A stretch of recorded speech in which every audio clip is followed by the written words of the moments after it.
সালামুন আলাইকুম তিবতুম ফাদখুলুহা খালিদিন।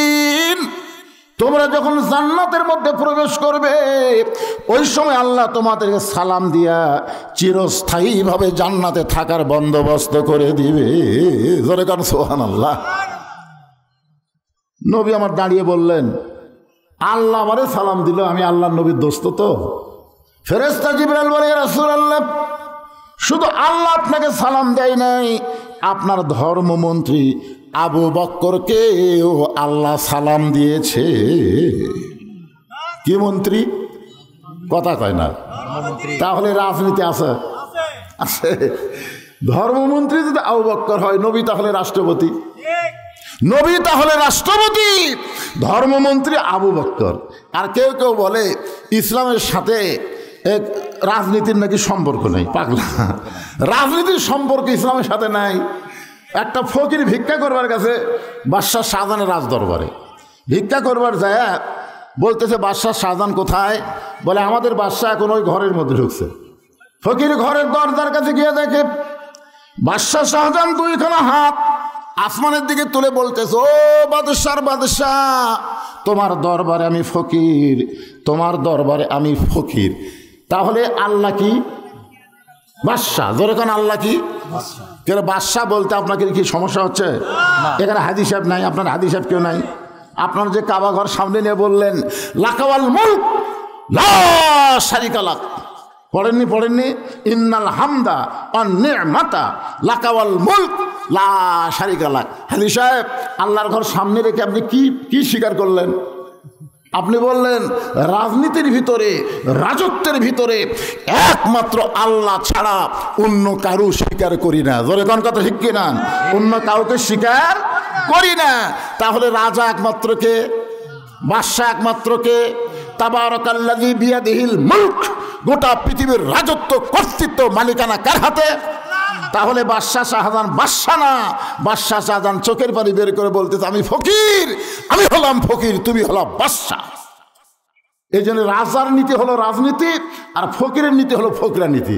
মানুষের নীতির নাম হলো ফকরা নীতি, আর আল্লাহর নীতির নাম হলো রাজনীতি। ধরে কারণ সুবহানাল্লাহ। তাহলে বলেন ইসলামের রাজনীতি আছে না নাই? পুরা ইসলামটাই রাজনীতি। এই সময় যদি কেউ জবান বন্ধ রাখেন, আল্লাহ বলেছেন এই হক কথা বলার সময় জবান বন্ধ রাখলে এরা কারা? এরা কে? এমন সময় আল্লাহ বললেন, ওয়ামিনান নাসি মান ইয়াকুলু আমান্না বিল্লাহি ওয়া বিল ইয়াউমিল আখিরি ওয়া মা হুম বিমুমিনিন। এরা বলে আমরা আল্লাহ বিশ্বাস করি, আখিরাত বিশ্বাস করি, এরপরে হক কথার সময় জবান খোলে না। আল্লাহ বলেছে এরা মুমিনই নয়, এরা হলো মুনাফিক। জোরে কান এরা কি? তাহলে আপনারা বলেন তো, আল্লাহর নীতির নাম হলো রাজনীতি, মানুষের নীতির নাম হলো ফকরা নীতি। কথা কয় না কেন? এটা আমার বাপের কথা না, আল্লাহর কথা। আল্লাহু গানিয়ুন ওয়া আনতুমুল ফুকারা। আল্লাহ হচ্ছে একমাত্র রাজা, বাদশাহ, ধনী, আর আমরা মানুষ হলাম ফকির। কোরআনে আছে না নাই? জোরে কোন আছে না নাই? তাহলে আল্লাহর নীতির নাম কি?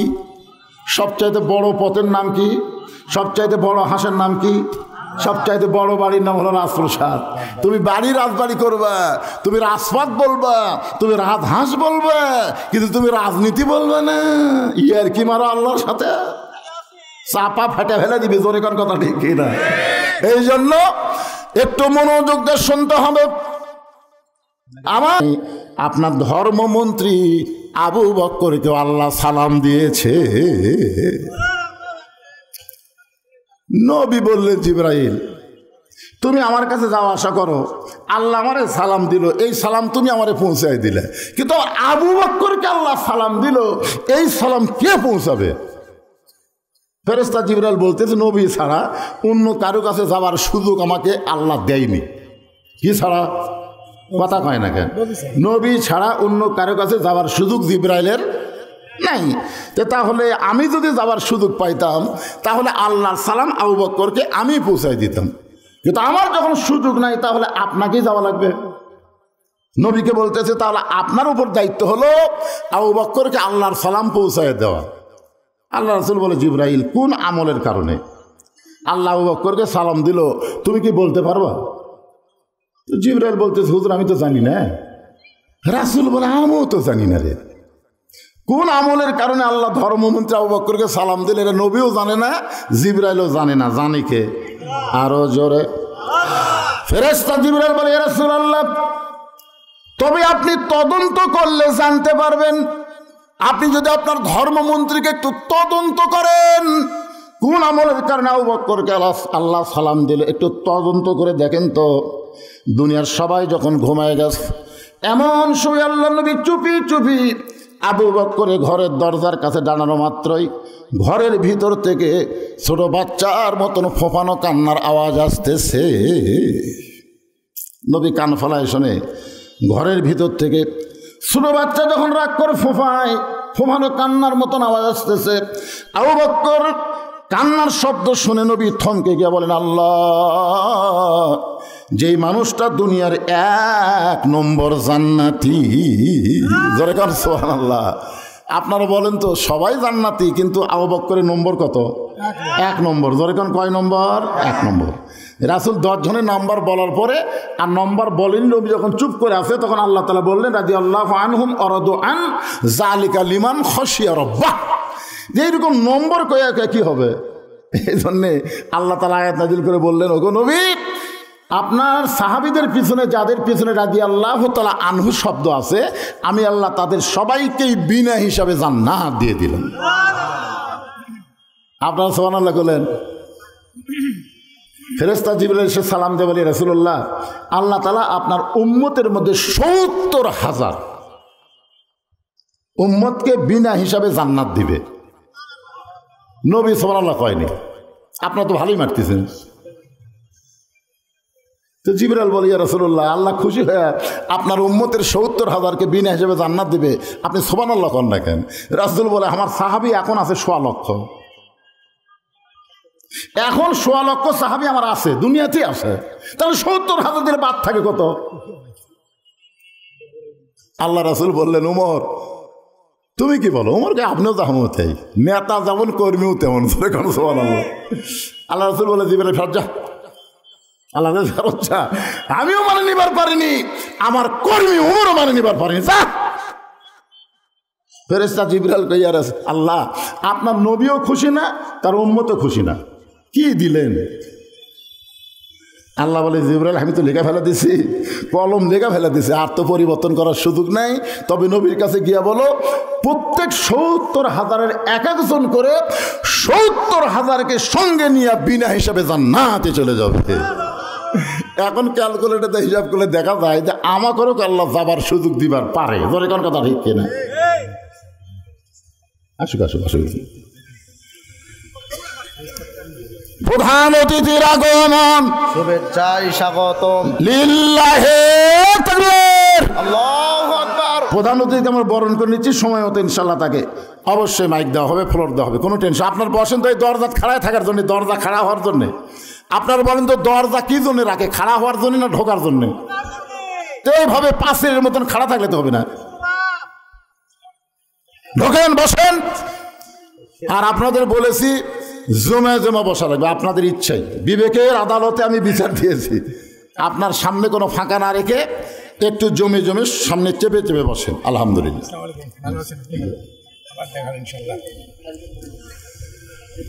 তো সে কথা বলতেছিলাম, একটু মনোযোগ দেন। আল্লাহ নবী বলতেছে, আল্লাহ, যে মানুষটা আমার জান্নাতের 1 নম্বর, দুনিয়ার সবাই ঘুম পাড়ে, আর আবু বকর এমন করে কেন কাঁদতেছে? নবী আমার কিছুই না বলে মসজিদ নববীতে গেলেন।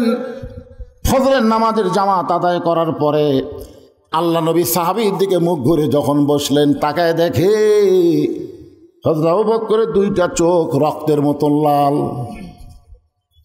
আল্লাহ রাসূল বললেন, সাহাবীরা, আজকে আবু বকরের সঙ্গে আমার গোপন কিছু গল্প আছে। যেই মাত্র নবী বলেছে আবু বকরের সাথে আমার গোপন কিছু গল্প আছে, সাথে সাথে সব সাহাবীরা মসজিদ থেকে বের হয়ে চলে গেল। সুবহানাল্লাহ কবেন না? দেখছেন, প্রত্যেকটা সাহাবী হচ্ছে কর্মী, আর নেতা হচ্ছে মুহাম্মাদুর রাসূলুল্লাহ। যখন নেতা বলেছে আবু বকরের সঙ্গে আমার গোপন কিছু গল্প আছে, তখন প্রত্যেকটা সাহাবীরা মসজিদ থেকে বের হয়ে গেল। এটা হলো নেতা মানা। আর এখন ইমাম সাহেব যদি বলে যে মুয়াজ্জিনের সাথে আমার গোপন কিছু গল্প আছে, তখন মুসলিমের বলবি তাহলে মুয়াজ্জিন কি আপনি বেড়া যান, যেরকম ঠিক কিনা? হায় হায়, বাংলাদেশের ইমামকে মানুষ কীরকম মানে, নেতা মানে, সমাজের নেতা মানে, কিন্তু মসজিদের ইমামকে মানবার কথা কয় না রে, বারে মানবার চায়। অথচ আপনি যখন বললেন ইক্তেদাইতু বিহাযাল ইমাম, আমি এই ইমামকে অনুসরণ করি, ফেরেশতারা বলে আল্লাহ শুধুমাত্র নামাজের মধ্যেই করবে না সমাজের মধ্যেও করবে? আল্লাহ গো, এই যে মুসল্লি ইমামকে অনুসরণ করতেছে, এইটা কি শুধু মসজিদের মধ্যে অনুসরণ না সমাজের মধ্যে অনুসরণ? আল্লাহ বলে রে ফেরেশতারা সাক্ষী থাক, আল্লাহর কোরআন যখন সমাজের মধ্যে চালু হয়ে যাবে, শুধু মসজিদে ইমামকে অনুসরণ করবে না, সমাজের মধ্যেও ইমাম যে দল করবে তারাও সেই দলের কর্মী হয়ে যাবে। সুবহানাল্লাহ কন না কেন? সুবহানাল্লাহ বোঝেন না আপনারা? একটু মনোযোগ দিয়ে শুনবেন। সমস্ত সাহাবী যখন বাইরে গেল, এমন সময় আল্লাহ নবী আবু বকর, তুমি কি বলতে পারবা আরশের আল্লাহ তোমাকে কোন আমলের কারণে সালাম দিয়েছে? তুমি কি বলতে পারবা যে আরশের আল্লাহ কোন আমলের কারণে তোমাকে সালাম দিল? এ কথা শোনা মাত্রে আবু বকর একেবারে শরীর কাঁপতে কাঁপতে পড়ে গেল। আল্লাহ আমাকে সালাম দিছে, আমার মতন অধমকে আল্লাহ সালাম দিছে? আমাকে এমপি সালাম দিলে আমরা খুশিতে 10 জন কই বলেন না, আইরা আমাকে এমপি সালাম দিছে রে।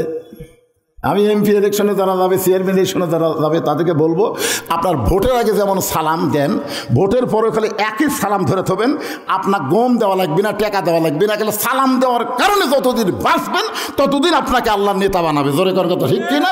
জনগণ কিছুই চায় না, তো চায় একটা নেতার ভালো ব্যবহার। জোরে কর কথা ঠিক কিনা? জনগণ কি চায়? এই কতগুলো চান্সের অত্যাচারে নেতার কাছে ভোটের পরে আর যাওয়া যায় না। জোরে কর কথা ঠিক কিনা? এই রে চান্সের সব মনে হয় ওরাই নেতা তুলিছে, ভোট না দিলে নেতা কেমন উঠবে? হ্যাঁ, এই জন্য সালাম ভোটের আগে যেমন হবে, ভোটের পরে তেমন সালাম থাকবে।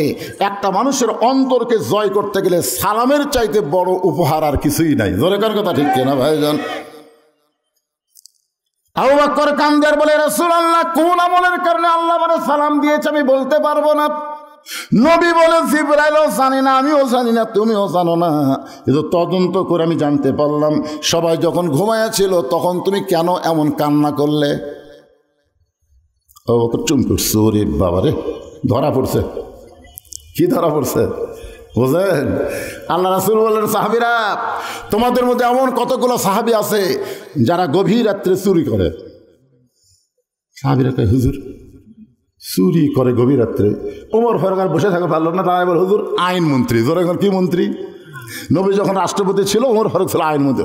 হুজুর কারা কারা চুরি করে খেলাম নাম কোন তো? আল্লাহ রাসূল বলে, তুমিও করো। যেই কইছে তুমিও করো, ওরা চট করে বসে বলতেছে, ইয়া রাসূলুল্লাহ কি চুরি? বলে, ঘুম চুরি করে যারা তাহাজ্জুদের নামাজে দাঁড়াও, এরা হলো সবচাইতে বড় চোর। সবাই যখন ঘুমায় যায় তখন আল্লাহর সঙ্গে নিজের অস্তিত্ব বিলীন করে দিয়ে আল্লাহর সাথে ওয়াসজুদ ওয়া তারিফ আল্লাহর নিকটে পৌঁছে যায়। জোরে কারণ সুবহানাল্লাহ।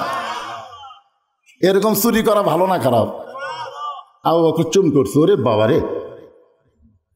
আবু বকর বলে, ইয়া রাসূলুল্লাহ, আপনি যখন আমার কান্নার খবর জানতে পেরেছেন তাহলে শোনেন, তাহাজ্জুদের নামাজের পরে ফজর আযান দিতে একটু সময় বাকি আছে, আর ওই সময়টা আমি মোরাকাবা মুশাহাদায় লিপ্ত হলাম। মোরাকাবা মুশাহিদা বোঝেন আপনারা?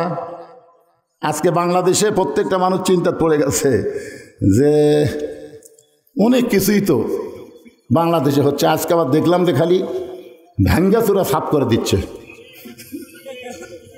আমি চিন্তা করলাম, কে রে, ছাত্র জনতা যেভাবে জীবন দিল, দিয়ে ফ্যাসিস মুক্ত বাংলাদেশ করলো, আবার এই ফ্যাসিস দূরের থেকে গদগদ করতেছে, কনফারেন্স করতেছে, মনে হয় কিছু একটা হবি। এই চিন্তা করে আমি গতকাল পাবনায় 2টা ওয়াজ করছি।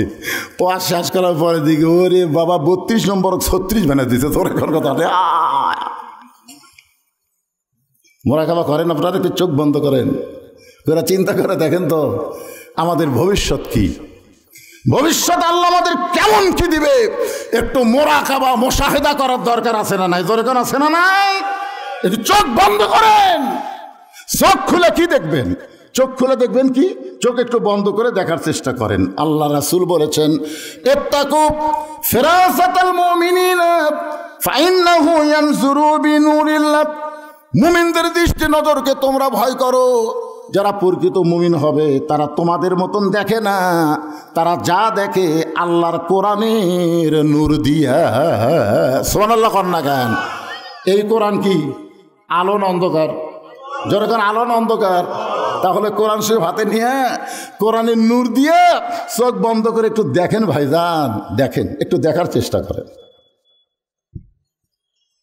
আমাকে দেখাচ্ছে হুজুর এটা আমার বাসা, বাসার গেটের দিকে টাকা আমার চোখ দিয়ে পানি আসলো। এরকম গেট বানানোর টাকা আমার নেই, পিতল দিয়ে গেট বানাচ্ছে, তামা দিয়ে কয়েক লক্ষ টাকা খরচ করে গেট বানাচ্ছে। আমি বললাম কে ভাই এটাই তোমার বাড়ি? লব উল্টা কয় হুজুর আসলে আলেমরা মূর্খ। আমি বললাম কেন? এই কোটি কোটি টাকা খরচ করে বাসা করছি আর আপনি করেন এটা আপনার বাড়ি? এটা বাড়ি? আমি বললাম ভাই তাহলে এটা কি? এটা বাসা হুজুর। তখন আমি আব্দুল আলিমের একটা গান শুনালাম, এপারে তোর বসত বাড়ি, ওই পারে তোর বাসা, এপারে তোর বসত বাড়ি, ওই পারে তোর বাসা। ভব দরিয়ায় পাড়ি দিতে, ভব দরিয়ায় পাড়ি দিতে কেমনে করলি আশা, এপারে তোর বসত বাড়ি, ওই পারে তোর বাসা। আব্দুল মমিন ভাই এখন বুঝতেছে দুনিয়ার বসত বাড়ি বাদ দিয়ে এখন আল্লাহ তাকে বাসায় পৌঁছায় দিছে। জোরে কোন কথা ঠিক কিনা? শহরে বাসা করছেন, আজকে এই গ্রামে চলে আইছেন ছোট থাকইর, আসার পর লোকজন বলতে যে ভাই অনেকদিন পরে আইছেন, থাকা লাগবে। না না না না না না না, এটা হলো বসত বাড়ি ভাই, এটা আসা যায় বসা যায় কিন্তু থাকা যায় না। তাহলে কুটি থাকবে বাসাত? তো মুসলমান, দুনিয়া হলো তোমাদের বসত বাড়ি আর জান্নাত হলো তোমাদের বাসা। জোরে কোন কথা ঠিক কিনা? বসত বাড়িতে এসে কয় যেমন আরে তুই পাগলা রে, তুই পাগলা। বসত বাড়িতে দুদিন বসত করা যায়, চলতে পথে 2 দিন থামিলাম, যাবার কালে একজন আরো দেখা না পাইলাম। আমি চলতে পথে 2 দিন থামিলাম, যাবার কালে একজন আরো দেখা না পাইলাম। ও আমার সাদের মালা যায় রে ছিঁড়ে, রইব না আর বেশি দিন তোদের মাঝারে। যেই কইলাম ভাইজান, আব্দুল আলিম যে কইল এ পারে বসত বাড়ি ওই পারে বাসা, তাহলে তোমারটা কি? তোর হুজুর বুঝি না হুজুর। বুঝবো কখন? কখন বুঝবি? চোখ মুজিলে দুনিয়া আন্ধার, কোথায় বাড়ি কোথায় ঘর, যাইতে হবে অন্ধকার কবর। আবু বকর বলে রাসূলুল্লাহ, সবাই যখন ঘুমায় গেছে এমন সময় মুরাকাবার হালত আমি দেখতে পাই। আমার আল্লাহ ডাক দেয়া বলে, আজকে সবাইকে আমি জান্নাত দিয়ে দিলাম, শুধু একজনকে আমি জাহান্নাম দিব। আমার এত বড় ভয়, ওই একজন ব্যক্তি যদি আবু বকর হয়। আমি যদি 50 বারও বলি ওই যাচ্ছে তাই না, মাথার বাড়ি না। আসলে লোক যে হারে আসা শুরু হলো, কি করবেন কোন? তো এই মহিলা প্যান্ডেলও হচ্ছে না এখন, তো মহিলাকে ওয়াজ ধরিনি কিছুক্ষণ পর ধর্ম। মায়েরা খালি সেই অনেক দিন থেকে শোনেনি, তো আজকে শোনার জন্য চলে এসেছে। মাশাআল্লাহ, মেয়েদের জন্য খুবই ভালো আজকের মাহফিল, কারণ সন্ধ্যার সময় এর কোনো সমস্যা হয় না, দিনের বেলা আলো ভালো হয়। এই দিকে একটু চাপে বসেন তো, এই হাটে গেলে এর মধ্যে হাটে তাল ফাঁকা আছে, একটু চাপে বসেন তো, আল্লাহর কাছে চাপে বসেন, বসেন, জিকির করেন আর সামনের দিকে জমে বসেন। লা ইলাহা ইল্লাল্লাহ, লা ইলাহা ইল্লাল্লাহ, লা ইলাহা ইল্লাল্লাহ, লা ইলাহা ইল্লাল্লাহ, লা ইলাহা ইল্লাল্লাহ, লা ইলাহা, লা ইলাহা ইল্লাল্লাহু মুহাম্মাদুর রাসূলুল্লাহ সাল্লাল্লাহু আলাইহি সাল্লাম। সঙ্গে সঙ্গে নবী বলতে, আবু বকর তুমি কি বললা আর একবার বলো। আবু বকর বলে, রাসূলুল্লাহ মোরাকাবার হালত আমি দেখতে পাই। হাসরের ময়দানে আল্লাহ তাআলা ঘোষণা করে দিল, আমি সবাইকে জান্নাত দিয়ে দিলাম, কিন্তু একটা ব্যক্তিকে আমি জাহান্নাম দেব। আমার এত বড় ভয়, ওই একটা ব্যক্তি যদি আবু বকর হয়। সঙ্গে সঙ্গে নবী আবু বকরের কপালে চুম্বন দিলেন। আবু বকর, এই মুহূর্তে আল্লাহ তাআলা কোরআন নাজিল করে বললেন, ইন্না আকরামাকুম ইনদাল্লাহি আতকাকুম, যার কলিজায় আল্লাহর সবচাইতে বেশি ভয়, তার জন্য আরশের আল্লাহর সালাম হয়। আত্তাকুল্লাহ হাক্কা তুকাতিহি, আল্লাহর ভয় করা লাগবে। সে ভয়টা কেমনে করবেন, কোন আইনে করবেন, কোন সমাজ পারে করবেন, এ বিষয়ে আল্লাহর কোরআনে আছে না নাই? জোরে করে আছে না নাই? হ্যাঁ, একটা স্লোগান দিয়ে আমি অতিথিদেরকে বরণ করে চিঠিয়েছে, তাদেরকে একটু ফ্লোর দেওয়া হবে 2-4-5 মিনিট। কি আপনারা আপত্তি করবেন ভাইজান? ওনারা ব্যস্ত মানুষ, এখানে কিছু কথা বলে চলে যাবে, তারপর আমি শুরু করে দেবো একটা না। অসুবিধা আছে? মনে করেন না যে এসার সময় মাহফিল শেষ, এসা দেওয়া আছে পাগলা, ওয়াদের শেষে এসা হবি, তাই বলে এসা টু এসা না 2 ঘন্টা পরে হবে। অসুবিধা আছে ভাইজান? কোনো সমস্যা নেই, ওয়াজ হবে। ওয়ানুনাজ্জিলু মিনাল কোরআনি মা হুয়া শিফাউ ওয়া রাহমাতুল লিল মুমিনিন, সব সমস্যার সমাধান দিতে পারে আল কোরআনে। জবান খোলা বলেন, আল্লাহর আয়াতের সাথে এক মন না দেবো। সব সমস্যার সমাধান লিল্লাহে তাকবীর, আলহামদুলিল্লাহ, লা ইলাহা ইল্লাল্লাহ। আরো দুটো আছে আমারও। বিষ্ণুপুর মনে আপনার বিষ্ণুপুর আরো দুটো আছে। লা ইলাহা ইল্লাল্লাহ। জবান খোলেন, আল্লাহর জন্য মহব্বত করে, লা ইলাহা ইল্লাল্লাহ, লা ইলাহা ইল্লাল্লাহ, লা ইলাহা ইল্লাল্লাহ মুহাম্মাদুর রাসূলুল্লাহ সাল্লাল্লাহু আলাইহি ওয়াসাল্লাম। ইয়া আইয়ুহাল্লাযীনা আমানুত্তাকুল্লাহা হাক্কা তুকাতিহি, আল্লাহ বলতেছেন যারা আমাকে বিশ্বাস স্থাপন করেছো, তোমাদের 1 নম্বর আমল হচ্ছে আত্তাকুল্লাহ, ভয় করতে হবে কাকে? আরো জোরে বলেন। নামাজ দিয়ে আল্লাহর ভয় হয় না, যাকাত দিয়ে আল্লাহর ভয় হয় না, হজ করে আল্লাহর ভয় হয় না, এমনকি রোজা রেখেও আল্লাহর ভয় হয় না। যদিও আল্লাহ বলেছেন, কুতিবা আলাইকুমুস সিয়াম কামা কুতিবা আলাল্লাযীনা মিন ক্বাবলিকুম লাআল্লাকুম তাত্তাকুন। এখানে আল্লাহ বলেছেন আশা করা যায় রোজার কারণে তোমরা মুত্তাকি হবে। জোরে কোন কি হবে? এই কথাগুলো শোনেন, কি হবে? মুত্তাকি হবে। আচ্ছা, নামাজের কথা আল্লাহ বললেন না যে নামাজ দিয়ে তোমরা মুত্তাকি হবা, যাকাত দিয়ে তোমরা মুত্তাকি হবা, হজ করে মুত্তাকি হবা, এ কথা আল্লাহ কিন্তু বলেনি। আল্লাহ বলেছেন রোজার মাধ্যমে আশা করা যায় তোমরা মুত্তাকি হবে। আজকের সাবজেক্ট হচ্ছে আত্তাকুল্লাহ হাক্কা তুকাতিহি। আবু বকর রাদিয়াল্লাহু কেন মুত্তাকি হলেন, কেন আল্লাহর সালাম পেলেন, এ বিষয়ে তো আপনারা কিছুটা শুনলেন। যে ওয়াজের মধ্যে একটু ছন্দপতন হয়, যখন ওয়াজটা ব্রেক করে দিয়ে আরেকজন কথা বলে। আমি এই কথাগুলো আগাম নিয়ে এসে আপনাদের কাছে তুলে ধরলাম যেন বুঝতে আপনাদের সহজ হয়। বুঝতে পারতেছেন তো? আলহামদুলিল্লাহ। হ্যাঁ, একটু হোহা করবেন না বাপুরে। তাহলে কি বলতেছিলাম, যারা আল্লাহকে বিশ্বাস স্থাপন করেছ, 1 নম্বর আমল হচ্ছে আত্তাকুল্লাহ, ভয় করতে হবে আল্লাহর। রজবের চাঁদ ওঠার সাথে সাথে রাসূল একটা দোয়া বেশি বেশি পড়তেন। রজব থেকে রমজান পর্যন্ত একই দোয়া সবসময় নবী পড়তেন, আল্লাহুম্মা বারিক লানা ফি রজবা শাবান। রজবা ও শাবান, রজব চলে গেছে, এটা কি চলতেছে? শাবান। বাল্লিগ না রমাদান। দেখছেন কথাটা খেয়াল করে, বাল্লিগ না রমাদান, রমজান পর্যন্ত আল্লাহ আমার হায়াতকে লম্বা করে দাও। তাহলে কে কখন মরবে এটা নবীও জানে না। নবী যদি জানতো তাহলে কেন বলতেন আল্লাহর কাছে যে বাল্লিগ না রমাদান, রমজান পর্যন্ত আমার হায়াতকে পৌঁছায় দাও। এখান থেকে প্রমাণ হলো কে কখন মরবে এটা আল্লাহর নবীও কথা কয় না, আল্লাহর নবীও আপনারও হয় জানেন। জানেন, যে চাল চলন মনে হচ্ছে আপনারা জানেন, চাল চলন দেখলে তো বোঝা যায়।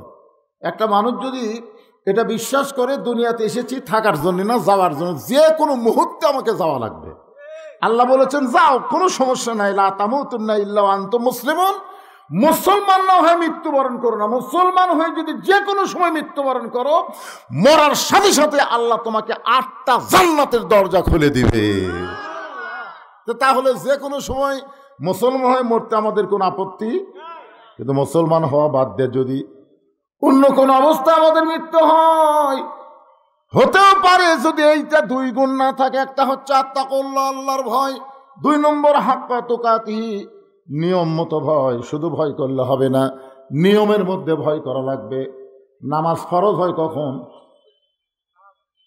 7 বছরে তালিম দাও, আর 10 বছর থেকে জোর করে নামাজ ধরাও। তাহলে নামাজ ফরজ হয়েছে কখন? কে আবার বুঝা পারলেন না, হাদিসটা বুঝলেন না? 7 বছর থেকে তালিম দাও আর 10 বছর থেকে জোর করে মারধর করে পড়াও, তাহলে বোঝা গেল নামাজ ফরজ হলো 10 বছর থেকে। আপনি ধরলেন কখন? না না, কখন ধরলেন? সরকারি চাকরি করা লাগবে কয় বছর থেকে? সরকারি চাকরি একটা বয়স নাই। ধরেন 30 বছর পর্যন্ত সরকারি চাকরিতে আপনি অ্যাপ্লাই করতে পারবেন। 32-এ যায় যদি অ্যাপ্লাই করেন, অনুরোধ করেন বা আপনি দরখাস্ত লাগেন, চাকরি হবে? কারণ আপনার এজ দেখবি, বয়স দেখবি, আর না, হবে না। এই জন্য একটা সরকারি চাকরি করতে যদি একটা বয়সের দরকার হয়, নামাজ ধরতে গেলে যেমন একটা বয়সের দরকার হয়, যখন আপনার বিবেক নামক একটা আদালত ভিতরে ঢুকেছে, তখন থেকেই আল্লাহর ভয় কলিজার মধ্যে জায়গা দেওয়া লাগবে। জোরেকার কথা ঠিক কিনা? দিবার সে চাচ্ছি হুজুর, কিন্তু হচ্ছে না। কেন হয় না? এ না হওয়ার পিছনে কারণ হলো, মানুষের তৈরি আইন দিয়ে যখন সমাজ চলবে, মানুষের সংবিধান দিয়ে যখন রাষ্ট্র চলবে, তখন ওই রাষ্ট্রের মধ্যে আল্লাহর চাইতে অন্য কারো ভয় বেশি হবে। মনে করেন আপনাদের আদমদিঘির কেন্দ্রীয় মসজিদে আপনি জোহরের নামাজ পড়বেন, এটা বোঝানোর জন্য বলতেছি। আপনার পায়ের মধ্যে 2000 টাকার জুতা আছে। এখন আপনি নামাজ পড়তে সামনে কাতারে নিয়ত করছেন, সামনে কাতারে আমি জোহর নামাজ পড়বো জামাতের সাথে। তাহলে 2000 টাকার জুতা কি আপনারা বর্তমান পরিবেশে দরজা থুইয়া সামনে কাতারে যাওয়ার পারবেন? কথা কয় না, পারবেন? আপনার মন কি বলবে? জুতা জুতা না, আপনার মন বলবে সতর্ক থাকা ভালো। এই জন্য জুতা আপনি হাতত নিলেন। যেই জুতা হাতত নিলেন, আপনি আপনার বিবেকের আদালতে প্রশ্ন করে বলেন তো, আপনি কার ভয়ে জুতা হাতত নিলেন? আপনি ঢুকতেছেন কার ভয়ে? আর আগে শুরু করলেন চোরের ভয়, তারপরে আল্লাহর ভয়। ঢোকার সময় বললেন আল্লাহুম্মা আফতাহ লি আবওয়াবা রাহমাতিক। ফেরেশতা কয় আল্লাহ কি খবর? এর খবর কি? ঢুকতে হলো চোরের ভয়, আর ঘরের মধ্যে ঢোকার সময় তোমার ভয়। আল্লাহ বলতেছেন চোরের ভয় আল্লাহর ভয় একই কলিজার মধ্যে যদি রয়, তার কোনোদিন নামাজ কবুল হয় না। নামাজ কবুল করতে গেলে শুধুমাত্র আল্লাহর ভয় ছাড়া কোনো চোরের ভয় অন্তরে রাখা যাবে। বাংলাদেশে আইন নাই, যেরকম আইন আছে না নাই? তাহলে এই আইন দিয়া চোর ডাকাতের মশান বাড়লো, ভালো মানুষ দুর্বল হয়ে গেল। দেখবেন 2টা চোর মসজিদের চারিধার ঘুরতেছে আর বলতেছে আমাকের ভয়ে। কি মশান? আমাকের ভয়ে সব ভালো জুতা ভিতরে ঢুকছে, আমাকের ভয়ে। 2-4টা বেড়া আছে, ওরা পাও দা লাগতে মারে, এলা স্যান্ডেল হাত দা সমনা রে। এরা 2 জন গল্প করতেছে আমাদের ভয়ে। সব ভালো জুতা মসজিদের মধ্যে ঢুকছে। আল্লাহর আইন যখন চালু হবে, তখন চোরদের কোনো মোশন থাকবে না। ভালো মানুষ জুতা নয়, সোনার টোপলাও যদি মসজিদের দরজায় রাখা সামনে কাতারে যায়, একটা বারও তার কোনো সময় মন আনসান করবে না, কারণ জানে আইন চলতেছে কার? আরো জোরে আল্লাহ। চোরও জানে, চোরও জানে। কেরে হাত টান দিস, কেরে এ হাত টান দিস কে? একেবারে। তার মানে কি বুঝলেন? আত্তাকুল্লাহ ডিগ্রি অর্জন করতে গেলে মানুষের আইন দেওয়া সম্ভব না। কেবলমাত্র যেই কোরআনের ওয়াজ শুনতেছেন, এই কোরআনের আইন দিয়ে সম্ভব। জোরে কান কথা ঠিক কিনা? এই যে প্রধান অতিথি সাহেব বললো না, ছেলেরা মদ খায়। বাংলাদেশে যুবকদের জন্য একটা কঠিন চ্যালেঞ্জ। আমার এলাকায় দেখতেছি ইয়াবা, বাবা, ফিনসিডাল, তারপরে এখন আবার আর একটা নিশাবার আছে ওদের মোবাইলের মধ্যে, ফ্রি ফায়ার, পাবজি, নিশা আছে না নাই? এবং প্রত্যেকটা নেতারাই কিন্তু মাইক পালি বলে, আজকে যেরকম প্রধান অতিথি বলল যে মাদকমুক্ত সমাজ গঠন করার পরিকল্পনা বর্তমান সরকারে কি আছে আর আল্লাহর কোরআনে কি আছে। বর্তমান সরকার কি আইন চালু করলো আর আল্লাহ কোরআনে কোন আইন দিছে। যারা মদ খায়, যদি আল্লাহর কোরআনের আইন চালু হয়ে যায়, ছোট্ট একটা ক্লিপ ঘটনা শোনেন। হযরত ওমর জোহর নামাজ পড়ানোর জন্য মসজিদ নববীতে রওনা দিয়েছেন, নামাজ পড়ানোর জন্য, পড়ার জন্য না। আজকাল নেতারা নামাজ পড়বার যায়, কিন্তু কোরআন দিয়ে যখন রাষ্ট্র চলবে তখন নেতারা নামাজ পড়বার যাবে না, নামাজ পড়াবার যাবে। ঠিক কয় না রে বারে, বুঝবার পারতেছে না। আপনি কি মনে করছেন যখন কোরআন দিয়ে রাষ্ট্র চলবে তখন নেতারা নামাজ পড়বি না পড়াবি? আরো জোরে। বর্তমানে যারা বাংলাদেশে দল করতেছে, কোন দলের নেতারা নামাজ পড়াবার পারবে? আমার মনে হয় এটা মুসলমানকে চোখে আঙ্গুল দিয়ে দেখান লাগবে না, এরা বুঝবার পারে। জোরে কোন কথা ঠিক কি না? হযরত ওমর নামাজ পড়ার জন্য মসজিদে রওনা দিলেন। হঠাৎ হযরত ওমর দেখতে পায় তার সামনে একটা ছেলে রাস্তা দিয়ে হাঁটতেছে, কখনো ডানেও যায় কখনো বামেও যায়, হাঁটার কোনো সাইজ নাই, একবার ডানে যায় একবার বামে যায়। ওমর ফারুক চিন্তা করলেন, আল্লাহর কোরআন দিয়ে যখন রাষ্ট্র চলবে তখন আত্তাকুল্লাহ যদি কলিজার মধ্যে জায়গা পায়, রাস্তায় চলার সময় ওই লোকটা কোনো সময় বাম সাইডে যাবে না, ও ডান সাইড দিয়ে হাঁটবে। আমরা মসজিদে যখন পা দিই, কোন পা কেন দেই কন তো? আপনারা কি জন্য মসজিদে ঢোকার সময় ডান পা দিলেন, আর মসজিদ থেকে যখন বের হলেন তখন কোন পা কেন বাঁ পা দিলেন? আপনারা জানেন? জানেন না? এমনি এমনি দেন। আমার ধারে তো একজন এরকম নাচ হতে হতে আঙ্গুল তুলছে। আমি বললাম, কে ভাই এটা কি? হুজুর সবাই মারে, আমিও মারি, সবাই মারে, ওইও মারে, ওই কি জন্যে মারে আজ পর্যন্ত জানে না। মসজিদের মধ্যে ডান পায়ে কেন ঢোকেন, বাম পায়ে কেন বের হন, এটাই যদি না জানেন তাহলে আপনি জানেন কি? আরে মসজিদ ঘর কার? আইন চলে কার? আপনি বিশ্বাস করে নিছেন, আপনি যেই দলই বাহিরে করেন, মসজিদের মধ্যে ঢুকলে আপনার দলের কর্তৃত্ব থাকবে না, আমার আল্লাহর হুকুমের কর্তৃত্ব চলবে। জোরে কোন কথা ঠিক কিনা? মসজিদের মধ্যে কাতার করার সময় আওয়ামী লীগ, বিএনপি, জাতীয় পার্টি, জামাত, তাবলিগ, পীর মুরুদি সবাই পায়ের গোড়ালির দিকে তাকায়, গোড়ালি মিল করে কাতার সোজা করে দাঁড়ায়। ফেরেশতা বলে, আল্লাহ, এরা মসজিদের বাহিরে 14 দল 20 দল, কিন্তু মসজিদের মধ্যে এক কাতার। আল্লাহ বলে, আইন চলে মসজিদে আমার। আল্লাহর আইনে তো ডান পাইরে পাগল। হাসরের ময়দানে আমল নামা যার ডান হাতে দিবে সে হাসতে হাসতে জান্নাতে চলে যাবে, আর আমল নামা যাদের বাম হাতে যাবে তারা কানতে কানতে জাহান্নামে যাবে। এই বাংলাদেশে যারা আল্লাহর কোরআনের দল করে, কোরআনের আইন দিয়ে বাংলার সমাজ গঠন করতে চায়, তারাই হাসরের ময়দানে আমল নামা ডান হাতে পাবে। আর যারা মানুষের আইনের দল করে, মানুষের আইন প্রতিষ্ঠা করতে চায়, ও যতই নামাজ পড়ুক, রোজা করুক, আমল নামা আল্লাহ বাম হাতে দিয়ে দিবে। এই জন্য ডানপন্থী বামপন্থী আছে না নাই? কোন দল করিস? কয় বামপন্থী। তুই কোনটা? কয় ডানপন্থী। ডান আর বাম, দুনিয়াটা হলো বাম, যখন বাইরে হয় তখন কোন পা? কথা কয় না। কি জন্যে? দুনিয়া বামপন্থী, দুনিয়ার আইন বামপন্থী, দুনিয়ার সংবিধান বামপন্থী, আর আল্লাহর ঘর হচ্ছে ডানপন্থী। আমরা কোনটা চাই? ডান চাই না বাম চাই?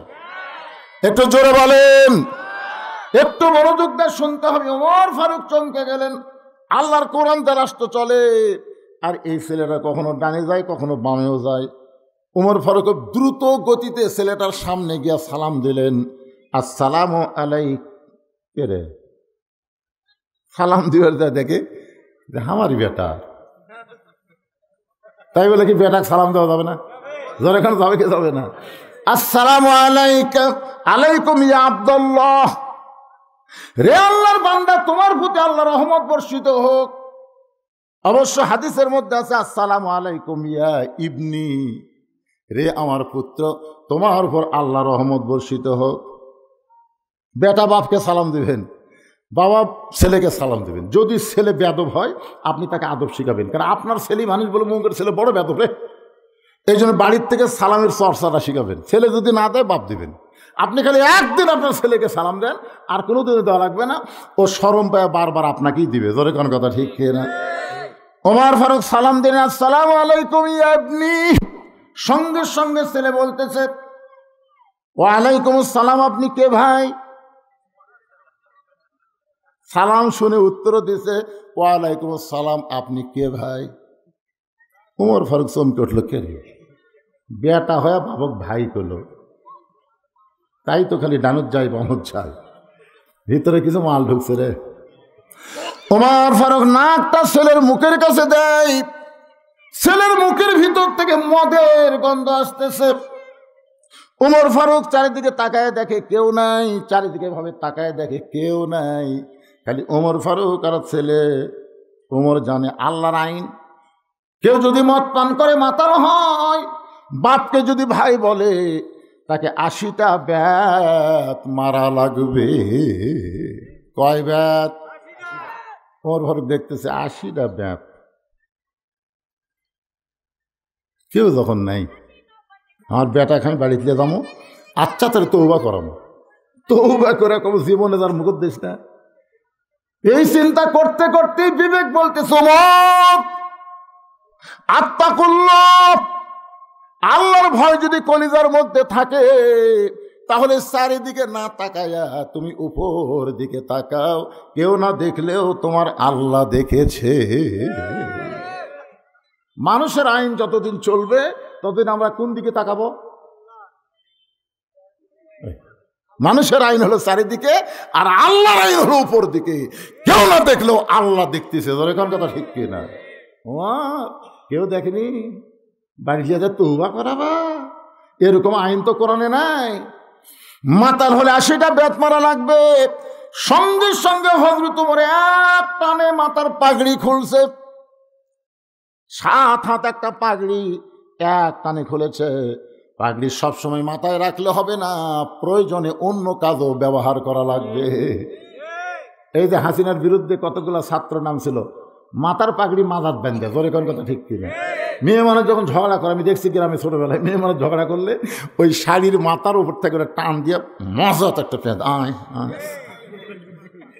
আপনারা বলেন তো, মেয়ে মানুষ মাথায় কাপড় বাদ দিয়ে তখন মাজা শাড়ির আঁচল দিয়ে বাঁধে, ওই এলাকার কোনো ফেরেস্তা থাকে? কথা কর না, কেন এলাকার তো ফেরেস্তা থাকে। মেয়েরা যখন ঝগড়া করে তখন কতগুলো পুরুষ মানুষ বাড়ির মধ্যে থাকে, ও একটা বউ পাচ্ছি রে, আমার বউয়ের কাছে কেউ কিছু নয়। কিন্তু আল্লাহ রাসূল বলেন, কোন স্বামীর বিবি যদি ঝগড়া করে, ওই ঝগড়া যদি পর পুরুষের কানে যায়, ওই স্বামী হলো দাউস। আর দায়ুসু লা ইয়াদখুলুল জান্নাহ, ওই স্বামী কোনোদিনও জান্নাত পাবে না। এখন আপনারা বলেন তো, আপনাকে কার কার বউ ঝগড়া করে? করে? যদি করে তাহলে আপনি জান্নাতে যাবার পারবেন না।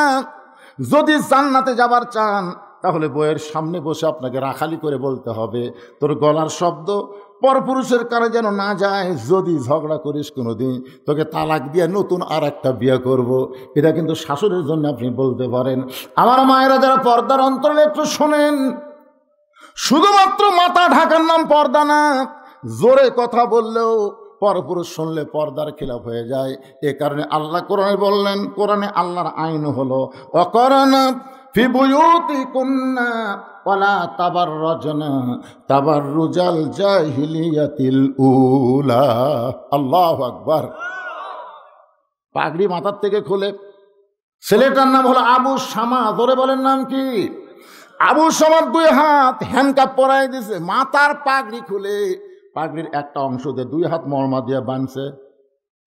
বাঁধার পরে টেনে টেনে মসজিদ নববীর দিকে নিয়ে যায়। ওমর ফারুক যাচ্ছেন নামাজ পড়ানোর জন্যে, রাস্তার মধ্যে তার মাতাল ছেলে পাইয়া তাকে টেনে টেনে মসজিদ নববীতে নিয়ে যায়। একটা খুঁটির সঙ্গে একটা থম্বার সঙ্গে ছেলেটাকে মরমা দিয়ে পা সহ বেঁধে রেখে হযরত ওমর ফারুক মসজিদের ভিতরে ঢুকলেন। জোহরের পূর্বে 4 রাকাত সুন্নত নামাজ আছে না নাই? জোহরের পূর্বে 4 রাকাত সুন্নত, ফজরের পূর্বে 2 রাকাত সুন্নত, এশার পরে 2 রাকাত সুন্নত, মাগরিবের পরে 2 রাকাত সুন্নত, জোহরের পরে আবার 2 রাকাত সুন্নত। এর সর্বসাকল্যে 12 রাকাত সুন্নত নামাজ আপনাদের পড়া লাগবে। সর্বসাকল্যে কয় রাকাত? কথা কয় না, কয় রাকাত? 12 রাকাত সুন্নত। এই 12 রাকাত সুন্নতের মধ্যে সবচাইতে গুরুত্বপূর্ণ সুন্নত হলো ফজরের আগে যে 2 রাকাত সুন্নত পড়ি। রাসূল বলেছেন আসমান জমিনের ভিতরে যত কিছু আছে সব কিছুর চাইতে আল্লাহর কাছে ফজরের 2 রাকাত সুন্নতের দাম অনেক বেশি। সুবহানাল্লাহ, জোরে করে একটা আমলের কথা কইলাম, বারে একটা আমলের কথা বললাম। বেজার হচ্ছেন নাকি? ফজর পড়েন না? আপনারা পড়েন না? ফজরই পড়ি না, তারা সুন্নত। আরে আল্লাহর বান্দার একটু মনোযোগ দেন। ওমর ফারুক ছেলেটাকে বেঁধে রেখে, থমের সঙ্গে খুঁটির সঙ্গে বেঁধে রেখে ফজরের 4 রাকাত সুন্নত নামাজ যখন পড়তেছেন, এমন সময় সাহাবেরা মসজিদের মধ্যে ঢুকে কে একে একে করে রে যায় দেখে ওমর ফারুকের ছেলে। এক সাহাবী বলতেছে, অর্ধ পৃথিবীর খলিফা হযরত ওমরের ছেলেকে এভাবে খুঁটির সাথে বাঁধলো খেরে। একজন সাহাবী বলতেছে, ওই যে তাকে দেখ, তাকে দেখ, পাগলা না দেখে চামচাগিরি করিস, ওই দেখ। হায় হায়, ওমর ফারুক যখন নামাজ পড়তেছে তাহলে তার সন্তানকে কেউ বাঁধতে পারে না, নিজে হয়তো বেঁধে রেখেছে, কি কারণে বাঁধলো কেউ কোনো যাচাই না করে। সবাই মসজিদের মধ্যে ঢুকলেন। ওমর ফারুক এক সময় ফজরের জামাতে, জোহরের জামাতের ইমামতি করলেন। সুবহানাল্লাহ বলেন। জোহরের ফরজ নামাজের ইমামতি করলেন। প্রত্যেকটা সাহাবী তাকায় দেখে ওমর ফারুকের মাথায় টুপি আছে কিন্তু পাগড়ি নাই। জোরে কোন কি নাই? আইনমন্ত্রী। নবী যখন রাষ্ট্রপতি ছিল তখন ছিল আইনমন্ত্রী। কেউ তো বলতে পারে আমিরুল মুমিনিন পাগড়ি মাথার দিয়ে নামাজ পড়লে 70 গুণ সওয়াব। মাথায় পাগড়ি নাই, কেন নাই? সাহাবীরা বুঝতে পারলেন ওই পাগড়ি দিয়া আজকে অন্যায়কে দমন করা হয়েছে। জোরে কোন সুবহানাল্লাহ।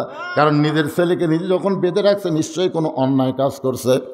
নামাজ শেষ হয়ে গেল, 2 রাকাত সুন্নত পড়া হলো। তোমার খুব তাড়াতাড়ি মসজিদের বারান্দায় এসে ওই থমের দিকে তাকায় দেখে বাচ্চাটা কান্দের, বলে বাবা আমাকে কে যেন এভাবে মর্মা দিয়ে বেঁধে রাখছে, বাবা মেহেরবানি করে আমার বাঁধন খুলে দেন, আমার বড় কষ্ট হয় বাবা, মেহেরবানি করে আমার বাঁধন খুলে দেন। ওমর ফারুক আবু সামাদ দিকে তাকায় চোখ দিয়ে দর দর করে পানি পড়তেছে। কান্দার কারণ হলো 2টা। 1 নম্বর কারণ হলো সালাম দেওয়ার সময় আমারে চিনতে পারে নাই। ওয়ালাইকুম সালাম, আপনি কে ভাই? আর এখনো বলতেছে বাবা আমার বাঁধন খুলে দেন। তার মানে বোঝা গেল কিছুক্ষণ আগে যে ছেলে বাবাকে ভাই বলেছে এখন আবার বাবা বাবা বলে কাঁদতেছে। ইমাম গাজ্জালি রহমতুল্লাহ আলাইহি বলেন, যেই মদ পান করে মানুষ মাতাল হলে 80টা বেয়াত মারতে হয়, এই মদের মাতাল কিন্তু মানুষকে বেশিক্ষণ রাখে না, 1 ঘন্টা 2 ঘন্টা পরে সে আবার পূর্বের পরিবেশে, পূর্বের অবস্থায় ফিরে আসে। কিন্তু এমন একটা মদের খবর আমার কাছে আছে, যে মদ পান করলে মানুষ 1 দিন 2 দিন না, 1 বছর 2 বছর না, এমনকি আজরাইল না দেখা পর্যন্ত তার হুঁশ ফিরে না। এমন একটা মদের খবর আমার কাছে আছে। ইমাম গাজ্জালি বললেন, ছাত্র বললেন, হুজুর মদ সবচাইতে বেশি মাতালের মদ মানুষকে 1 দিন 2 দিন মাতাল রাখতে পারে, কিন্তু একেবারে মরা পর্যন্ত মাতাল থুবি, সেই মদের নাম কি? ইমাম গাজ্জালি বললেন, এই মদের নাম হলো দুনিয়ার মহব্বত। দুনিয়ার মহব্বতের কেউ যদি একবার মদ পান করে মাতাল হয়ে যায়, ওই মানুষটা আজরাইল না দেখা পর্যন্ত হুঁশ পায় না। মাতাল হয়ে বলে, ওই যে দেখতেছেন ওটা আমার বাড়ি, বাড়ির সামনে দেখতেছেন না ওটা আমারই পুকুর, পুকুরের সামনে যে ভিটা দেখতেছেন এটা আমারই হুজুর, ওই সাইডে জমিগুলো আমার। ফেরেশতাকে আল্লাহ এই যে বলতেছে বাড়ি আমার, পুকুর আমার, জমি আমার, ভিটা আমার, তাহলে তোমার কি? আল্লাহ কয় মাতাল হচ্ছে রে, মাতাল। মদ পান করে বগুড়া ছোটবেলা মোস্তাফে যখন পড়তাম তখন দেখছি একজন মদ পান করে পেশাব করে ওর যায়, ওই পেশাবখানা পড়ে গেছে, মদ পান করে ইটার উপর পা দেবে, পা স্লিপ করে পড়ে, আমি ডিসি, ওর মাতাল শুরু হয়ে গেছে, ডিসি যাই যাচ্ছে তাই বলছে ডিসি তো পেশাবখানাত পড়ে আছে রে। আপনার বলেনি ডিসি, পেশাবখানাত আমি ডিসি। ওই যখন হুঁশ ফিরে পাবি তখন কবি আমি কি করেছি রে। আরে পাগলা, একটা পেশাবখানার যে দাম আছে এই দুনিয়ার দাম আল্লাহর কাছে নাই। জোরে কোন কথা বলেন না কেন ভাইজান? আর আপনি বলেন ওই বাড়ি আমার, ওই পুকুর আমার, ওই জমি আমার, ফেরেশতাকে আল্লাহ সবই তো তোমার, কিন্তু এই যে হামার হামার করতেছে। আল্লাহকে মাতাল হসে রে, মাতাল হসে। ওয়ানফিকু মিম্মা রাযাকনাকুম মিন ক্বাবলি আন ইয়াতিয়া আহাদাকুমুল মাউত ফায়াকুলা রাব্বি লাউলা আখারতানি ইলা আযালিন করিব। আল্লাহু আকবার। মৃত্যু যখন আজরাইল সামনে আসবে, আসে বলবে ভাই চ যাই। তো বলবি তুই কে রে? কেবল 4 তলা 3 তলা হচ্ছে রড বার করে থুসি, 4 তলা কমপ্লিট না করলে কোথাও যাবো না রে। তুই কে রে আমাকে যাবার কষ্ট? তখন ভাই আপনার চিনিন নিয়ে আমি আজরাইল ভাই। কান্দিস কান্দিস কে? কান্দিস কে রে? তুই কি মনে করছিস তোর কাছে আজরাইল আসবি না? তুই 4 তলার ভিত দিছু, 3 তলা হচ্ছে 4 তলা হয়নি। ও তুই মনে করছিস আজরাইল 4 তলার পরে আসবি? ভাই তখন কয় ভাই এই বাড়ি সয় সম্পত্তি জমি এগুলো করবার যায়, আমার যে মরা আছে মনি নাই। ও ভাই ভাই রে, 1টা বছর আমার টাইম দে ভাই, 1টা বছর। আমি ওই যে শেষ দাঁত পড়বো, আমি আর উঠবো না, আল্লাহ ছাড়া কেউ নাই রে। আর আমি দুনিয়া দুনিয়া করবো না, আমি সব আল্লাহ দেবো ভাই, সব আল্লাহ দেবো ভাই। তুই কাল আমাকে 1টা বছর সময় দে ভাই। তখন আজরাইল বাম হাতে একটা চড় মারবি, চড় একটা পেশাব পায়খানা করে ফেল দিবি। দেখবেন গোসল করা অনেক মানুষ যারা গোসল করায় তারা বলে 2-1টা লাশ গোসল করানো হলো, পেশাব নাই পায়খানা নাই, আর 2-1 টাকার কাপড় তোর মেখে ফেলে দেয়। আমি বলে ওর আজরাইল হাতে চড় খাসা। এই শয়তান, তুই যে বলতেছিস সব আল্লাহ দেবো, তোর কি? এই তোর কি রে? তুই যে আল্লাহ দিবার শেষ, আল্লাহ তো তোকে দান করছে রে। আল্লাহ দেওয়া সম্পদ তুই নিজের করে লিছু, তুই মাতাল হসু, এখন আজরাইল থেকে তোর হুঁশ ফিরাচ্ছে। এর নাম হলো দুনিয়ার মহব্বত। জোরেগান এর নাম কি? দুনিয়ার মহব্বত। আল্লাহ বলেছেন দুনিয়ার মহব্বত যখন কলিজার মধ্যে আসবে, ওই মহব্বতের মদ পান করে এমন মাতাল হয়ে যাবে, সে যে দুনিয়া থেকে যাবে এই কথা তার মনেই থাকবে না, এই কথা তার মনেই হবে না। আল্লাহ কোরআনে বলছেন যখনই মৃত্যু তার সামনে চলে আসবে তখন আজরাইলকে ঘুষ দিবার চাবে, কিন্তু ঘুষ তো আজরাইল নেবে না, কারণ কোন সম্পত্তি ঘুষ দিবে? সব সম্পত্তির মালিককে। কথা কন না কেন? ওসমান গনিকে রাসূল ডাকতে বলে, ওসমান আল্লাহ তোমাকে এত সম্পদ দান করেছে, এত সম্পদ, তুমি কি বলতে পারো তোমার সম্পদের পরিমাণ? ওসমান গনি বলে, ইয়া রাসূলুল্লাহ বড় কঠিন প্রশ্ন করলেন, তবে আমাকে আল্লাহ যত সম্পদ দিয়েছে এই সম্পদ রাখার যে গুদাম আছে, এই গুদামে তালা দেওয়ার পরে যে চাবি থাকে, এই চাবি টানতে একটা উট হিমশিম খায়। সুবহানাল্লাহ বলেন না? আপনারা বুঝবার পারেননি, মানে যত সম্পদ আছে সম্পদ রাখার যে গুদাম হয়, এই গুদামও তালা দেওয়ার পরে যে চাবি থাকে না, তালা দেওয়ার পরে যে চাবি থাকে, এই অসংখ্য চাবি টানতে একটা উট হিমশিম খায়। আল্লাহ নবী ডাকতে বললেন, ওসমান এত সম্পদ আল্লাহ তোমাকে দান করেছে, এখন যদি আল্লাহ তোমার সম্পদ ফেরত চায় তুমি কি দিবা? ওসমান গনি এক দৌড়ে গিয়ে উটির রশি ধরে টেনে এনে রাসূলের হাতে বলতেছে, হুজুর গুদাম না, গুদামের সম্পদ না, তালা না, চাবি না, এই উট সহ আল্লাহ দিয়ে দিলেন। নবী কয়, ওসমান সবই আল্লাহ দিলে? দিলাম তো, তাহলে তোমার জন্য রাখলা কি?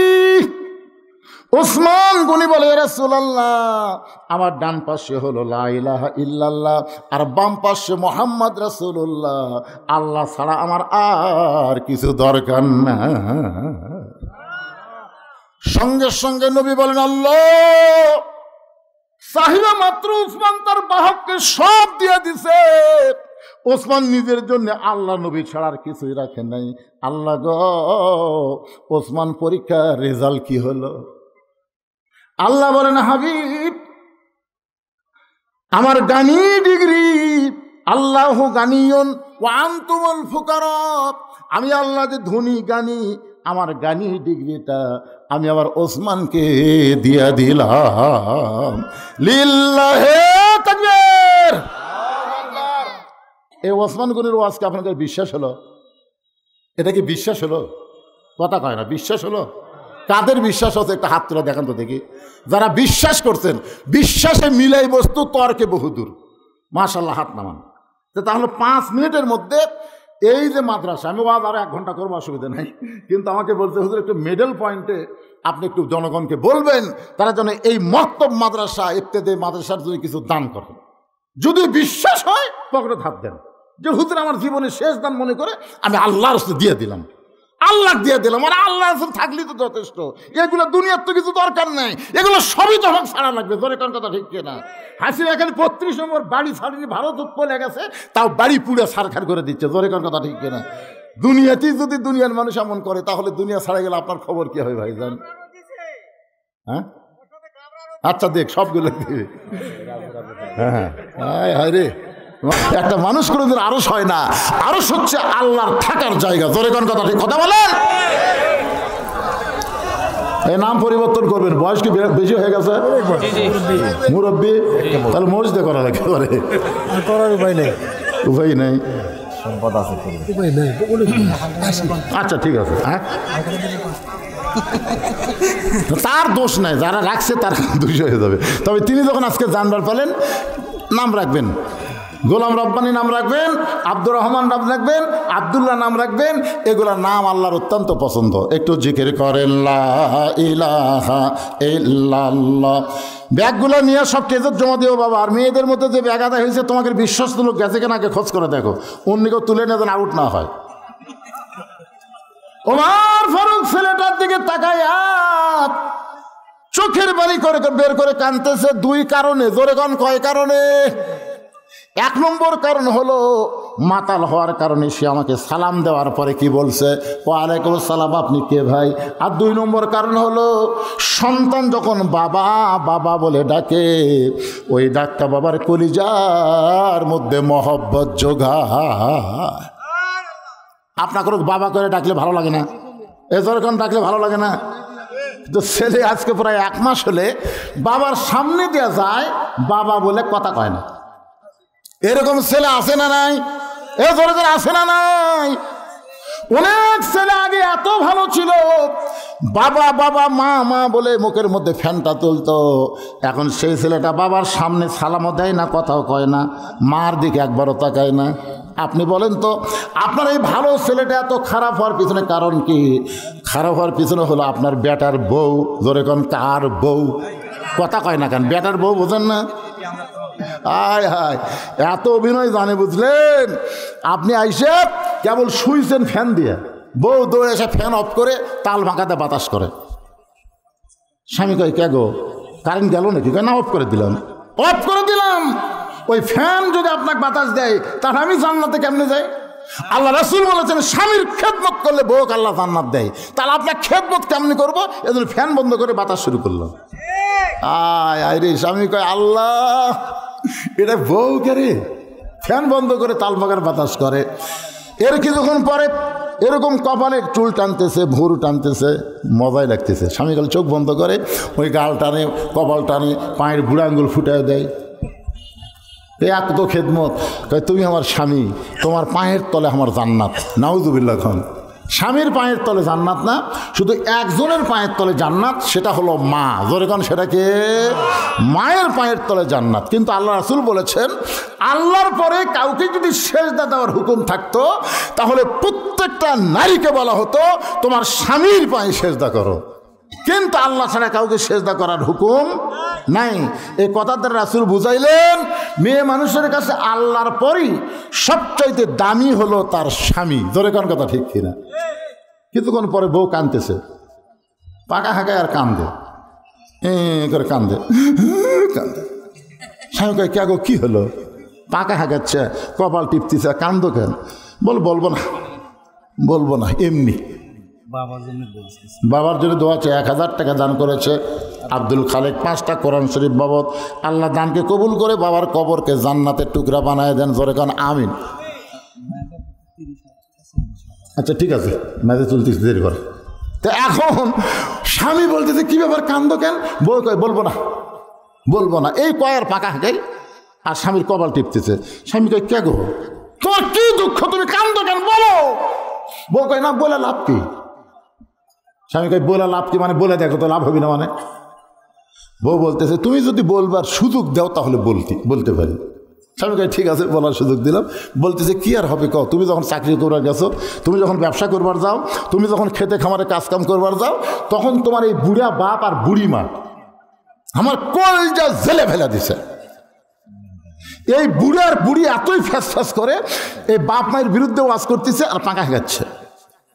এখন তুমি যদি বাপ মায়ের সাথে থাকবার চাও তাহলে আল্লাহর হস্তে আমাকে বাপের বাড়িতে পেরে দাও, আল্লাহর হস্তে। আর যদি আমাকে নিয়ে জান্নাতে সংসার করবার চাও তাহলে বুড়া বুড়ির বাদ দেওয়া লাগবে, অমা আলাইনা ইল্লাল বালাক। এখন তুমি কোনটা আমল করবা আমাকে কও। এমন কথা শোনার পরে যারা প্রকৃত স্বামী হবে তাদের কাছে তাকওয়া তাকুল্লাহ, ভয় কার? আরো জোরে বলেন ভয় কার? আল্লাহর ভয় যদি কলিজার মধ্যে থাকে, আল্লাহর কোরআন সামনে এসে বলবে ওয়াকাদা রাব্বুকা আল্লা তা'বুদু ইল্লা ইয়াহু ওয়া বিল ওয়ালিদাইনি ইহসানা। আল্লাহর ইবাদতের পরেই তোমাদের 2 নম্বর দায়িত্ব হলো বাপ মার প্রতি ইহসান করা, দয়া করে ভক্তি করা। কোনো সন্তান যদি বউ ছাড়া দেয় আবার বিয়ে করবার পারবে, বউ যদি মরে যায় আবার বিয়ে করবার পারবে, কিন্তু বাপ মা যদি মারা যায় কিয়ামত পর্যন্ত কাঁদলে কিন্তু আর বাপ মাকে পাওয়া যাবে না। তো যেটা চলে গেলে পাওয়া যায় না সেটা হলো বাপ মা। আর বউ যদি ছাড়া দেয় মরে যায় পাওয়া যাবে না, কথাখান পাওয়া যাবে না। তা আপনারা কোনটার পক্ষে থাকবেন, যেটা পাওয়া যায় সেটা না যেটা পাওয়া যায় না? আপনাদের মনে হয় বাপ মা মরেনি বারে। স্বামী এখন আল্লাহর কোরআনকে সামনে পায়া লাভ দিয়ে উঠছে, ওঠ ওঠ তাকে থ।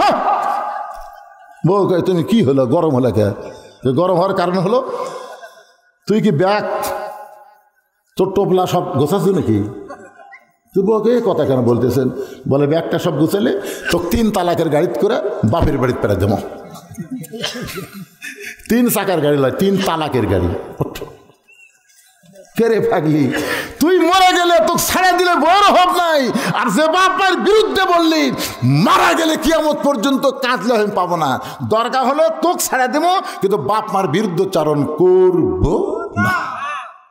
সঙ্গে সঙ্গে বউ দৌড়েছে, পাও ধরে বলতেছে আমি আসলে আপনাকে পরীক্ষা করলাম, আপনি আসলে আল্লাহর ওলি। আল্লাহ হ্যাঁ, আজকে মায়েরা বুঝতেছে হুজুর কোন জায়গাত মার দিল, জোরেগান কথা ঠিক না? এরকম মা আছে না নাই? নিজের বাপ, নিজের মা, নিজের বোন, নিজের ভাই যখন আসে ওই পাগলি হয়ে তাদেরকে সমাদর করে। আর শ্বশুর জামাই, স্বামীর বাপ, স্বামীর মা, স্বামীর বোন যদি আসে তখন খালি খ্যাপত্যাপ করে, জোরেগান কথা ঠিক কথা কন না কেন? আমি পারি না, আমি পারি না, আমার মাজাত বেদনা, মানে ও রে বাবা রে। কি মনে করতেছেন আমার নিজের চোখে দেখা জিনিস বাজান?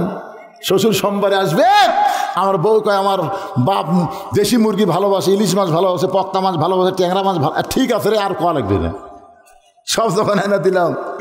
সকাল থেকে পাক শুরু হয়ে গেছে, দুপুরবেলা শ্বশুর এসে খাবার পারতেছে না 15 আইটেম। আমি দূর থেকে দেখতেছি, আমার বউ খালি বলতে আর এক টুকরা খান আব্বা, আর এক টুকরা খান।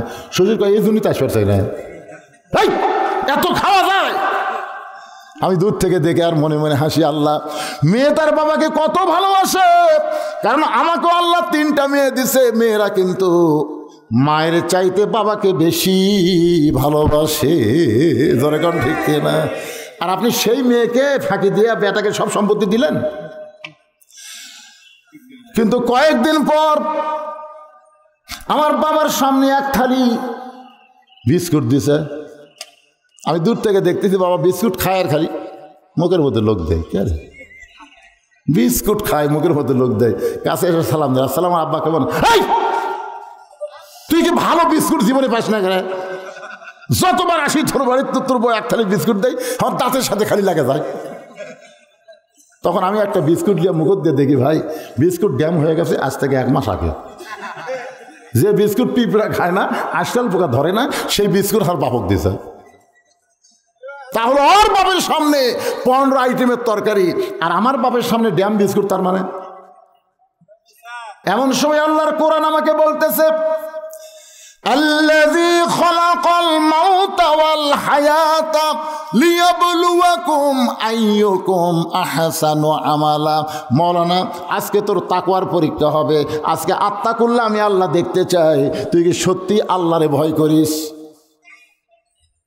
যে বাবা তোরে না খাইয়ে লেখাপড়া করাইলো, যে বাবা মাটির বিছনার থেকে তোরে খাট বানায় দিল, বাবার মতন আপন বন্ধু নাই রে দুনিয়ায়, বাবার মতন আপন বন্ধু নাই রে দুনিয়ায়। নিজে না খাইয়া বাবা সন্তানকে খাওয়ায়, বাবার মতন আপন বন্ধু নাই রে দুনিয়ায়। এ যে পরীক্ষা করা হবে, লিয়াবলুয়াকুম আইয়ুকুম আহসানু আমালা, তোমার সুন্দর আমলের পরীক্ষা হবে মুত্তাকি। আস্তে আস্তে ঘরে গেলাম। ঘরে যাওয়ার পরে চিন্তা করি বউ তো বাইরে আছে, ঘরে বউকে আনার বুদ্ধি কি, বাপ বসে বিস্কুট খাচ্ছে। তখন আমাকে ও দো ইলা সাবিলি রব্বিকা বিল হিকমাহ, আল্লাহ বলতে যে হেকমত ধর, হেকমত। 15.5 বছর হাসিনার সময় যদি হেকমতের অ্যাঙ্গেলে মার দিয়ে পারিস, তুই বউয়ের কাছে পারবো না? তোর বউ কি হাসিনার সাথে বড় নাকি রা? আগে তখন ঘরের মধ্যে যায়, বউ কয় কে রে? ওর বাপ বসে আছে। আরে ঘরের মধ্যে কুকিল আছে, ধর তোমার শরম নাই, আব্বা বসে আছে। ঘরের ডাকলাম, কি গো? আস্তে করে দরজা বন্ধ করে দিয়ে আব্বা, এই কেন বসলো? আমি থাকতে দরজা বন্ধ করে দিলি। আমি বললাম, বাবা সুন্দর আমল করা লাগবে, আব্বা সুন্দর আমল। গলার এই জায়গা থেকে হাত দিয়ে বলতেছি, তুই সকালে মরবু, বিকালে বিয়ে করবো, তো সারা দিব আজকে, আগামীকাল বিয়ে করবো। তুই কি মনে করিস আমার বউ নাই? কত মেয়ে আমার বাসনা পাগলি আছে, তোর মতো শয়তান হলে ঘর কর্ম করে।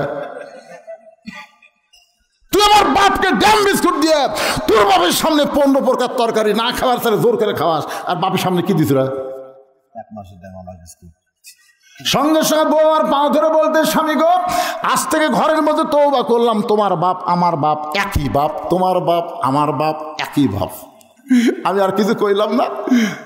দরজা খুলে দিকে আব্বা নাই, বাপ শরম পাচ্ছে, এটা কি মওলানা বেটা। আমি থাকতে বউগুলা ঘরের দরজা লাগা দিল, কিন্তু কি জন্য লাগা দিয়েছি আব্বা বুঝবার পারবে না। গ্রামের মানুষ তো শরম করে চলে গেছে। কিন্তু আল্লাহর কি কাম, যে কয়েক বছর আব্বা দুনিয়াতে জীবিত ছিল, তাহলে আমাকে মাঝে মধ্যে কয়, কে রে বাবা ঘরের মধ্যে তুলে তুই কি আমল করছো রে? হ্যাঁ ও বাবা তুই কি আমল করছো রে? আব্বা তোর বউ তো ফেরেশতা হয়ে গেছে রে, এখন যখন আমি আসি আমি যতক্ষণ খাবার চাই যা ইচ্ছা তাই। জোরে কর সুবহানাল্লাহ। কি মনে করতেছেন আমল নাই?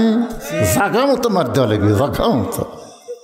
প্রত্যেকটা বউ দেখবেন, আপনি খোঁজ করে দেখেন, বাংলাদেশের 80% ছেলে তার শ্বশুর শাশুড়িকে ভালোবাসে। জোরে কর কথা ঠিক কিনা?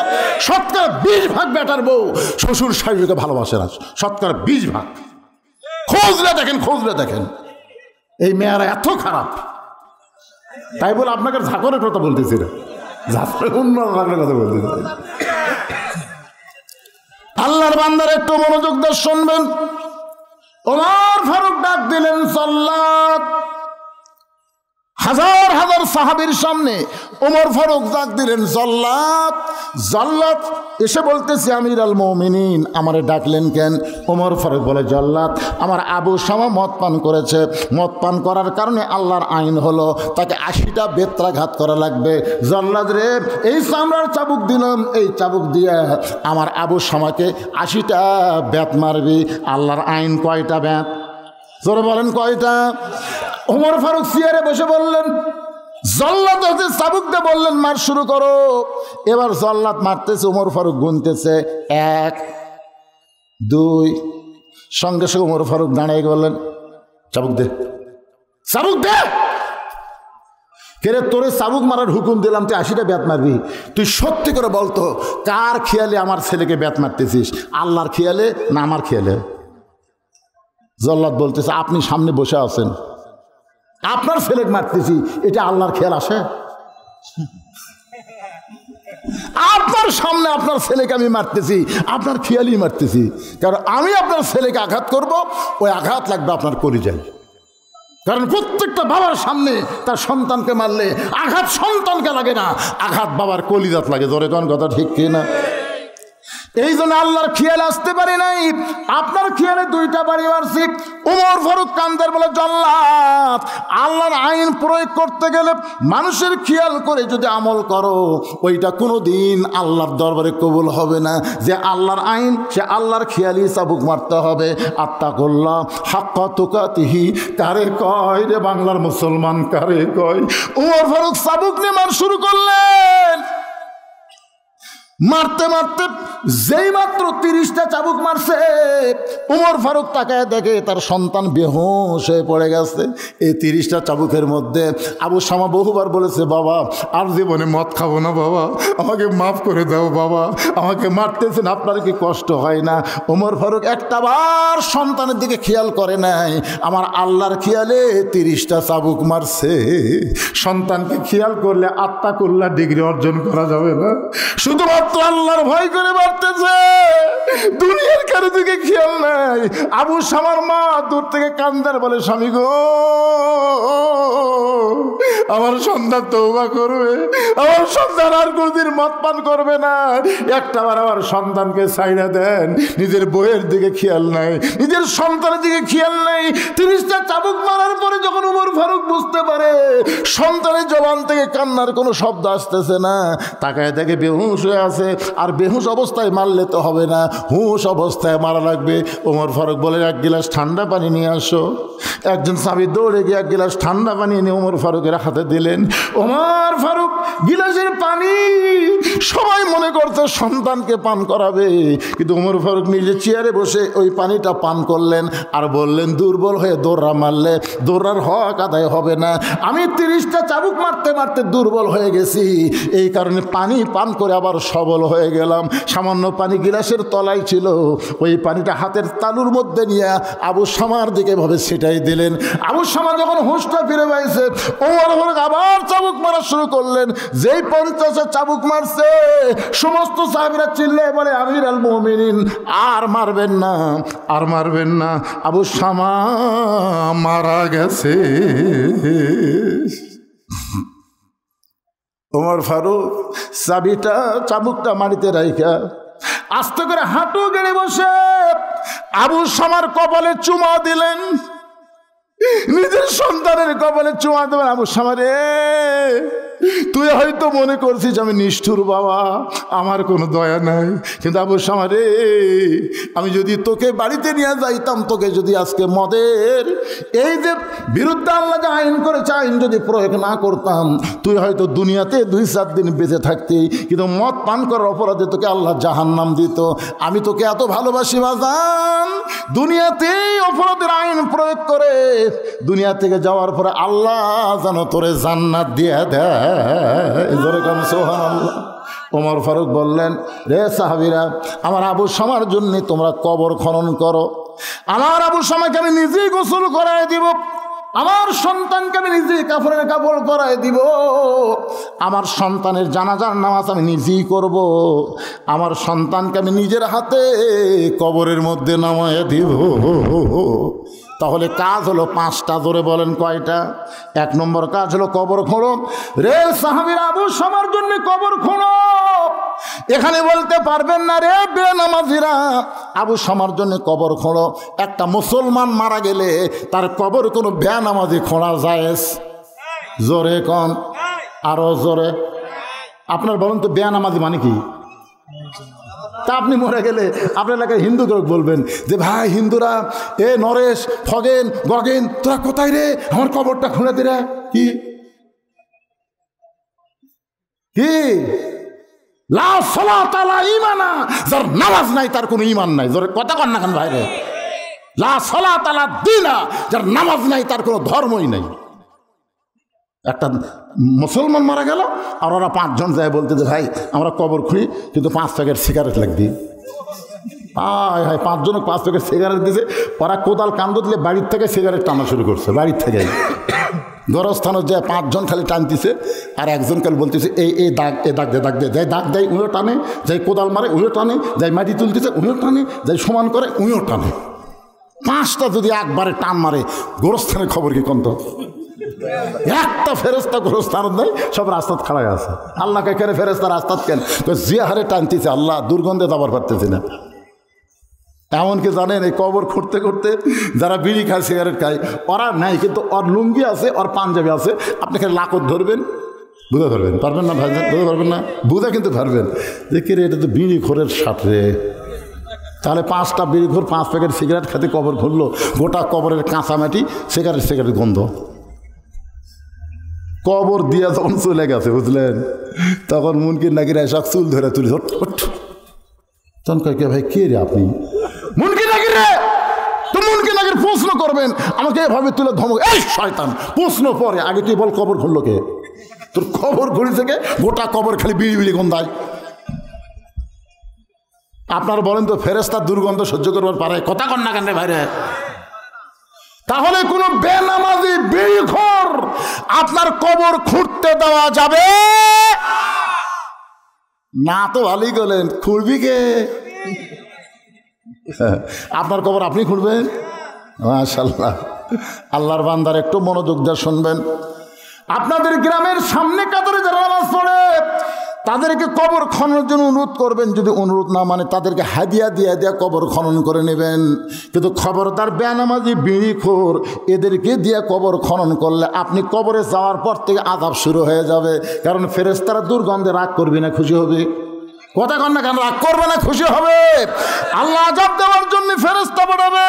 আবার কবরকে জান্নাতের বাগান বানায় দিয়ে আল্লাহ বলবেন, আল্লাহ তাখাফু ওয়া লা তাহজানু ওয়া আবশিরু বিল জান্নাতিল্লাতী কুনতুম তুআদুন।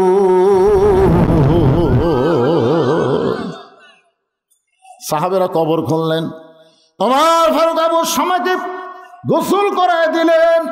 নিজে কেন গোসল করালেন? এই কারণে এত মার মারছে ওমর ফারুক কার খেয়ালে?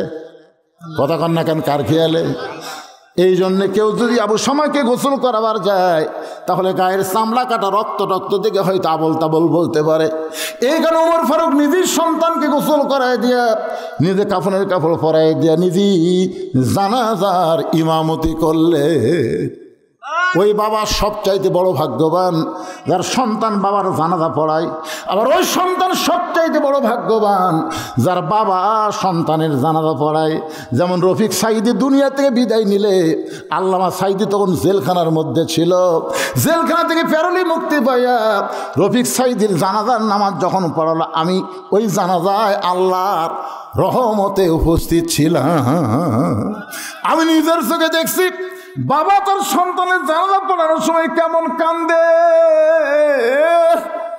চোখের পানি নিয়ে দোয়া করতেছে, চোখ দিয়ে দর দর করে পানি পড়তেছে। ফেরেশতা বলে, আল্লাহ জীবনে বহু জানাজায় গেলাম গো আল্লাহ, কিন্তু যিনি জানাজার নামাজ পড়ায় তিনি তেমন করে কান্দে না, কিন্তু আজকে দেখতেছি চোখের পানি দোয়া একাকার হয়ে গেল। আল্লাহ কয়, ফেরেশতা জানিস না রে, তোদের তো বাপ মা নাই, তোরা কেমনে বুঝবি? আজকে ছেলে মারা গেছে আর ছেলের জানাজা বাবা পড়ায়, বাবার মুখে শুধু দোয়া নাই রে, বাবার চোখ দিয়ে পানি পড়ে। ওই সন্তান বাবার জানাজার উসিলায় জান্নাতি হয়ে যায়। আবার বাবা যখন মারা যায়, মা যখন মারা যায়, সন্তান যদি জানাজায় দেওয়ায়, আমার নিজের জীবনে হয়েছে 18 সালে যখন আমার বাবা মারা গেল, জীবনে বহু জানাজা পড়াইছি ভাই, বহু জানাজা পড়াইছি, শুধু দোয়া পড়েছি। কিন্তু আমার বাবার লাশটা সামনে নিয়ে আমি যখন জানাজার নিয়ত করে দোয়া পড়া শুরু করলাম, চোখটা ধর ধর করে পানি পড়ে। এই মানুষটা আমার জন্য এত কিছু করলো, এই মানুষটা নিজে না খায় আমারে খাওয়াইলো, এই মানুষটা মাটির বিছাই থেকে আমারে খাট বানায় দিল, এই মানুষটা বগুড়া জামিল মাদ্রাসায় যখন পড়তাম হেঁটে হেঁটে কাহালু থেকে বগুড়া থেকে আমাকে মুড়ির টিন দিয়ে আইছে। আমার সেই বাবা আজকে আমার সামনে লাশ হয়ে শুয়ে আছে। ফেরেশতা বলে, আল্লাহ জীবনে বহু জানাজা দেখলাম, লাশ সামনে নিয়ে এরকম তো কান্দে না। আল্লাহ বলে, ফেরেশতা রে, তোদের তো বাপ মা নাই, সন্তান নাই, তোরা কেমনে বুঝবি? আজকে বাবা লাশ সন্তান জানা করে শুধু দোয়া নয় রে, চোখের পানি দিয়া কান্দে। এই সন্তানের দোয়ার চোখের পানির কারণে আল্লাহ বাপকে মাফ করে দিলা। আপনার সন্তানকে যদি এই একটা ইবতেদায়ী মাদ্রাসায়, এই মক্তব মাদ্রাসায় ছোট্টবেলায় শিক্ষা দেবার পারেন, আর সন্তান যদি সুন্দর করে দোয়া দুরুদগুলো শিখে, তাহলে প্রয়োজন আপনার সন্তান আপনার জানাজার নামাজ পড়াবার পারবে। জোরে কোন কথা ঠিক কি না? ওমর ফারুক জানাজার নামাজ পড়ানোর পরে এক দৌড়ে গিয়ে কবরে নামলেন। সাহাবীর আবু শামার লাশটা যখন কবরের মধ্যে নামায় দেয়, ওমর ফারুক কবরের মধ্যে আবু শামার ওই কাফনের কাপড় খুললেন। কাফনের কাপড় খুলে কপাল একটা চুমাতে বললেন, বেটা রে, তুই এত কান্দা কান্দিস বাবা, তুই তওবা করবি, তুই মদ খাবি না। বহু কথা বলে আমাকে মন নরম করবার চাইছিলি, কিন্তু আল্লাহর আইন আত্তাকুল্লাহ হাক্কা তুকাতিহি ওয়ালা তামুতুন্না ইল্লা ওয়া আনতুম মুসলিমুন, শুধু মুসলমান হিসাবে কবরে রাখার জন্যে আমি নিষ্ঠুর আচরণ করেছি বাবা, আমার ওপর মন খারাপ করিস না। তবে আমার বিশ্বাস তোকে আল্লাহ জান্নাত দিবে, তোর কবরকেও জান্নাতের টুকরা বানায়া দিবে। কবরে মাটি দেওয়ার পরে সবাই যখন কবর ছেড়ে চলে যায়, ওমর ফারুক কবর ছেড়ে যান না, সবাই দূরে চলে গিয়া চিন্তা করে ওমর ফারুক হয়তো তার সন্তানের বিয়োগ ব্যথায় একটু আপসেট হয়ে কবরের পাশে দাঁড়ায় আছে। কিন্তু অবাক করে তাকায় দেখে কবরের ভিতর থেকে চাবুক টেনে বের করে ওই কবরের উপর আবার 51 থেকে মার শুরু করলেন। যেই মাত্র 80 দৌড়া হয়ে গেছে, এমন সময় দৌড়া ফেলে দিয়ে চাবুক ফেলে দেবেন, আল্লাহ আমার আবু শামাকে তুমি ধরবা না, 50টা মারতেই মারা গেছে, তাই বলে 30টা মার বাদ দেয়নি আল্লাহ, তার কবরের উপর 30টা বেত মারলাম। আমি বাবা হয়ে কান্দি, আমার আবু শামারে তুমি জান্নাত দিও। আল্লাহ বলতেছেন, মুমিনেরা আল্লাহর ভয় কলিজার মধ্যে রাখো, যথাযথ ভয় করো, মুসলমান না হয়ে মৃত্যুবরণ করো না। আর মুসলমান হয়ে মরতে গেলে মানুষের আইন মানুষের সমাজে সম্ভব নয়, একমাত্র আল্লাহর কোরআনের আইনে সম্ভব। জোরে কোন ঠিক কিনা? আল্লাহ পাক আমাদের সবাইকে কবুল করুক। সকলে বলি আল্লাহুম্মা আমিন। ইস্তিগফার আস্তাগফিরুল্লাহ রাব্বি মিন কুল্লি জামবি ওয়া তুবু ইলাইহি, আস্তাগফিরুল্লাহ রাব্বি মিন কুল্লি জামবি ওয়া তুবু ইলাইহি, লা হাওলা ওয়ালা কুওয়াতা ইল্লা বিল্লাহিল আলিয়্যিল আযীম। আজকের মাহফিলে যিনি সভাপতি, তিনি বাহিরে থাকেন, তিনি আসেন নাই। সহসভাপতি আমার এইচ.এম. তাজুল ইসলাম ভাই, বলবেন আপনি? তাহলে দোয়া করে দিলাম। আল্লাহুম্মা আমিন। আল্লাহুম্মা আনতাস সালাম ওয়া মিনকাস সালাম, তাবারাকতা ইয়া যাল জালালি ওয়াল ইকরাম। আয় আল্লাহ, মাগরিবের নামাজের পর থেকে এশা পর্যন্ত, তাই বলে এশার সময় এশা হয় নাই, এখানে আলোচনা করার সময় 1 ঘন্টা আগে এশার আজান হয়েছে। রাত্রে 8:30 পর্যন্ত তোমার বান্দাবান্দিদেরকে নিয়ে আমি যতটুকু আলোচনা করলাম, হাক্কা তুকাতিহি ওয়ালা তামুতুন্না ইল্লা ওয়া আনতুম মুসলিমুন। আল্লাহ মেহেরবানি করে আজকের আলোচনা আমাদের সকলের হেদায়েতের জন্যে, নাজাতের জন্যে, জান্নাতের জন্যে কবুল করো। এই মাহফিলের শুরু থেকে শেষ পর্যন্ত যত আলোচনা হয়েছে আল্লাহ, এর মধ্যে যদি ত্রুটি হয়, ভুল হয়, মাফ করে দিও। এর জাহাদিয়া মঞ্জুর করো। সোনার মদিনায় নবী পাকের রওজা মুবারকে আল্লাহ তুমি কবুল করে নাও। তামাম আম্বিয়াই কেরাম, আসহাবে কেরাম, তাবিনী কেরাম, তাবিনী কেরাম, তামাম পৃথিবীর মাটির নিচে যত মুমিন মুমিনা আছে আল্লাহ, সকলের আরওয়াহ আর হাদিয়া কবুল করো। আল্লাহ এই ছোট ঝাঁকুইর গ্রামকে আল্লাহ তুমি কবুল করো। অত্র মাদ্রাসা, ইবতেদায়ী মাদ্রাসা, মক্তব মাদ্রাসাকে আল্লাহ কিয়ামত পর্যন্ত কবুল করে নাও। এই মাদ্রাসার জায়গা দিয়ে মাদ্রাসা তৈরি করে অনেকেই দুনিয়া থেকে বিদায় হয়ে গেছে আল্লাহ, তাদের কবরকে মাদ্রাসার ওসিলায় জান্নাতের টুকরা কবুল করে নাও। আজকে মাদ্রাসায় যারা নগদে বাকিতে দান করলো, গামছার মধ্যে, ব্যাগের মধ্যে দান করলো, আল্লাহ সকলের দানগুলোকে জান্নাতের বিনিময়ে কবুল করো। এই গ্রামের অনেক ছেলে প্রবাসী আছে, তাদের জন্য দোয়া করি আল্লাহ, তাদের সবাইকে তুমি ভালো রেখো, সুস্থ রেখো, কামায়ে বরকত দিও। আল্লাহ যেই বাড়িতে ছিলাম তার ছেলে আমেরিকা প্রবাসী আছে, মেহেরবানি করে যেখানেই থাক, ভালো থাক, মাহফিলের জন্য মোটা অঙ্ক টাকা মাদ্রাসার জন্য দান করে। করে আল্লাহ তাআলা যাবতীয় বিপদ আপদ মুসিবত থেকে তাকে হেফাজত করো। আমার মা বোনেরা পর্দার অন্তরালে বসে বসবাস শুনেছে, ও মায়েরা আমি আপনাদের বিরুদ্ধে কোনো কথা বলিনি মা। অনেক বেটার বউ তার নিজের বাপ মাকে দেখতে পারে কিন্তু শ্বশুর শাশুড়িকে পছন্দ করে না, এই কারণে কিছু কথা বলেছি মা। আল্লাহ আপনাদের এই সমস্ত অন্যায় থেকে অপকর্ম থেকে হেফাজত করে, পর্দার ভিতরে আল্লাহ কবুল করে, জোরে কোন আমিন। আমরা যুবকদের জন্য দোয়া করবো, আল্লাহ এই যুবকগুলো যেন 5 ওয়াক্ত নামাজে কবুল হয়। আল্লাহ যে কোরআনের ওয়াজ শুনলাম আগামীতে আমরা দেখব বাংলার জমিন আল্লাহর কোরআন দিয়ে চলতেছে, এই দৃশ্য আমাদের দেখার তৌফিক দিয়ে দাও আল্লাহ। এই আল্লাহ তাআলা অসুস্থ আমরা যারা আছি সুস্থতার নিয়ামত দান করো, যারা যে নিয়ত করে হাত তুলেছে আল্লাহ সকলের নেক নিয়ত নেক আশা আল্লাহ তুমি কবুল করো। এই আল্লাহ আমি গুনাহগার বলে দোয়া ফিরিয়ে দিও না আল্লাহ। এতগুলো মানুষের মধ্যে যার 2 খানা পছন্দ হয় সেই 2 হাতের উসিলা আজকের মাহফিলকে কবুল করো। যেদিন আমাদের মৃত্যু হবে এই দিনটা যেন জুমার দিন হয়, মাসটা যেন রমজান মাস হয়, ইমানের সাথে ইজ্জতের সাথে দুনিয়া থেকে বিদায় নেওয়ার কালে আমাদের জবানে জারি করে দিও লা ইলাহা ইল্লাল্লাহ মুহাম্মাদুর রাসূলুল্লাহ সাল্লাল্লাহু আলাইহি সাল্লাম। আসসালামু আলাইকুম ওয়া রাহমাতুল্লাহ।